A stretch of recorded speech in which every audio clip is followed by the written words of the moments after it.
नीचे रखो यार, मुंह से नीचे रख दो, मुंह से नीचे रख दो, मुंह से नीचे रख दो, नीचे करो।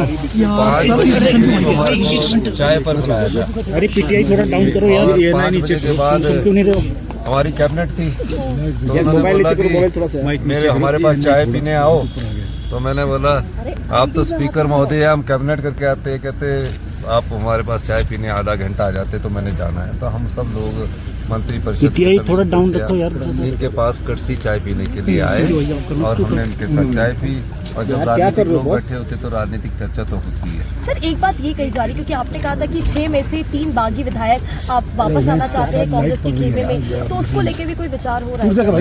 एक विधायक ने मुझसे बात की और कभी मैंने कभी नहीं कहा, मैं तो एक विधायक की बात कर रहा हूँ जिसने अपनी पीड़ा बताई थी कि मुझे बड़ा पछतावा है। बस उसके ज्यादा मैंने कुछ उनकी बात मेरे से ज्यादा हुई नहीं है। एक शब्द का इस्तेमाल किया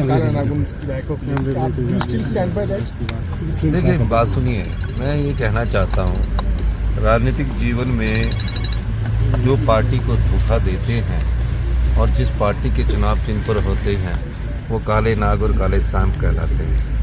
मैं ये बात इसलिए नहीं कह रहा हूँ, ये कहावत है, लेकिन पछतावा करके कोई अगर अपनी गलती को मानता है तो उसमें भी माफ़ी देने में भी कोई हर्ज थोड़ी होता किसी को। तो ये हम तो राजनीतिक दृष्टिकोण से ये कहते हैं कि पहले तो वो लोग उन कैद से तो छूटे जिस कैद में वो पिछले कितने कई घंटे 72-74 घंटे से बैठे हुए, पूरी सीआरपीएफ लगी हुई पंचकुला में तो हम जा ही नहीं रहे उनको ले जाने, और उनको लाने के लिए हेलीकॉप्टर का प्रयोग कर रहे हैं। जिस दिन वोटिंग थी उस दिन सीआरपीएफ पुलिस सब हरियाणा पुलिस थी, वो तो स्पीकर साहब ने मेरे ख्याल उस पर कार्रवाई की है। और मेरा ये भी मानना है कि इस प्रकार का माहौल इस प्रदेश के में नहीं है, क्योंकि हमारी जो संस्कृति है वो देवी देवताओं की संस्कृति है, सबका सम्मान किया जाता है। और ये पहली बार ऐसे इतिहास में हुआ जिसमें 6 वोटें क्रॉस हुए। जयराम ठाकुर जी किस आधार पे कहते हैं कि सरकार संकट में है, उनके पास क्या आधार है? देखिए जयराम ठाकुर जी जो कह रहे हैं, पहले तो उनको अपनी मेजोरिटी प्रूव करनी चाहिए ना। अब मेजोरिटी है नहीं और ऑपरेशन लोटस की बात करते हैं, तो ऑपरेशन लोटस कैसे हो सकता है? कोई प्यार से तो हो नहीं सकता, कोई प्रलोभन होगा ना तभी ऑपरेशन लोटस होगा। पर ये लोकतंत्र की मजबूती के लिए अच्छे नहीं है। जयराम ठाकुर जी को समझना चाहिए कि जनता ने हमें 5 साल का मैंडेट दिया है। 5 साल बाद आप हमारा जाइए, लोगों की अदालत में जाइए, हमारे खिलाफ बोलिए, लेकिन ये ऐसा नहीं होना चाहिए कि प्रलोभन देकर आप एमएलओ को अपने पाले में कर रहे हैं।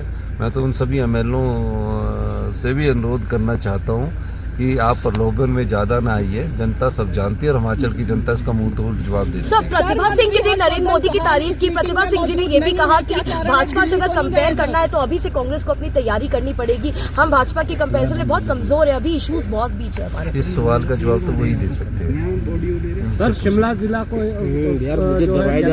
दिया गया एक और को, देखिए शिमला जिला के सबसे वरिष्ठ नेता हमारे नंदलाल जी हैं, 4 बार के विधायक है, रामपुर से जीत कर आया था और सबसे वरिष्ठ है। और उनका कैबिनेट रैंक अभी नहीं दिया गया, उनका कैबिनेट रैंक काफ़ी महीने से वो था। और तो उनको जो कैबिनेट रैंक फाइनेंस कमीशन हमारा बना ना 16 फाइनेंस कमीशन बना, उस आधार पर दिया। सर इसके बाद विक्रमादित्य और शिवराज सिंह की नाराजगी दूर हो जाएगी क्या? देखो विक्रमादित्य जी ने मुझे सवेरे 7 बजे भी मेरी बात हुई है, दोपहर 12 बजे भी बात हुई है और बातचीत करते रहते हैं। अब नाराजगी तो देखिए, नाराजगी दो